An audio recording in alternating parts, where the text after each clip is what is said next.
Evening, everyone. Thanks very much for coming along again and watching these videos. This evening, obviously, we're still in pre-season, so we're still talking about rugby training rather than games at the moment. But I had a few different things that kind of went through my thought process this week. I just wanted to share with you. So first and foremost, and I know that I said this in my earlier videos last season, but actually, I'm really lucky in regards to the club that I'm at and what I get to do because there are a number of other lads that want to get involved with the coaching side of things. They've got great ideas, new things they want to try, all that sort of stuff. And so Tuesday, I handed over the reins to one of those lads for the end of training.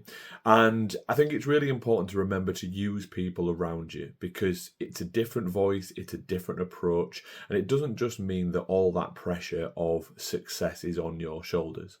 What I did really enjoy is obviously the lads actually coping really well with a different voice, kind of showing that respect and everything that they need to when somebody else is kind of taking that session, even if it's for a little bit. But I did really enjoy the fact that he had the same struggles I do in terms of getting them to listen, getting them to understand the drill, getting them to understand what you're trying to do.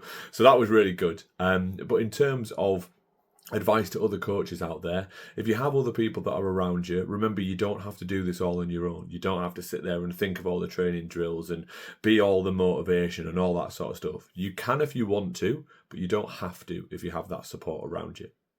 And I think what was really clear over this week is there is parts of rugby that people don't like, and that was really interesting. It was really strange to me to kind of see that. But there is obviously parts of the game, parts of training that people enjoy. Mostly, a lot of people kind of running with the ball, kicking the ball, whatever that might be.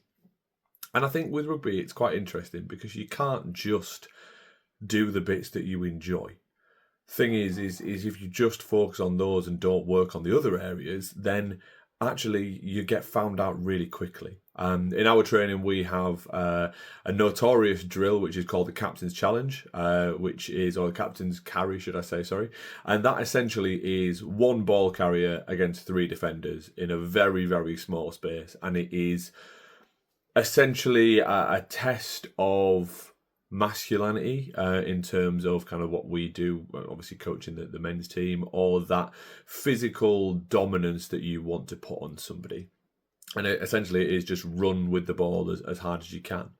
And I will always remember the mantra that that one of my rugby league coaches had, which is hit to hurt, and I use it all the time with the boys.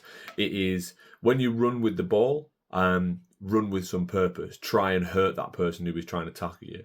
When you are tackling, again, hit to hurt. You know, hit with a purpose. Hit with a reason why you are making that challenge, why you are trying to stop that person.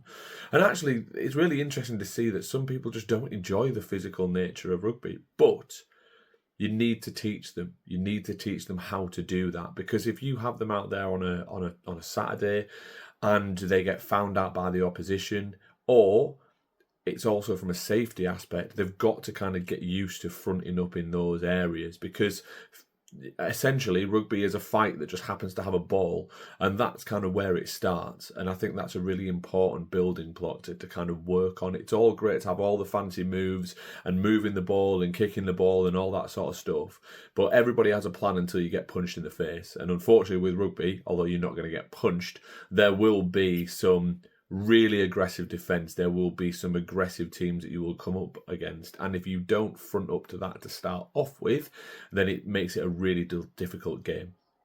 And actually, what I wanted to finish off lastly with this evening is actually, as a coach, you have to remember to teach the technique, but also the mentality. You can teach somebody as many times as you want how to make a tackle, or to get up off the floor and go and support their mate. But actually what you need to embed and what you need to teach is the mentality to do that.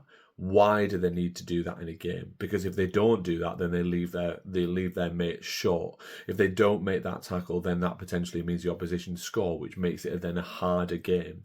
You have to instill a mentality, and that doesn't necessarily always have to come from the coach. That can come from the captains, the other players, the leaders that you have.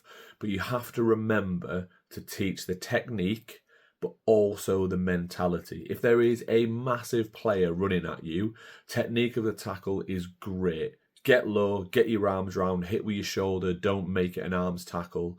But the mentality to be in that position and make a tackle, whether that is just being a speed bump by literally wrapping round and holding on for dear life, or making a dominant tackle, the mentality to be there in the first place is a really important starting point. So has anybody got any tips on how to teach mentality? Have you come across any really good ideas or good mantras that people have used? It'd be really interesting to kind of see what's out there.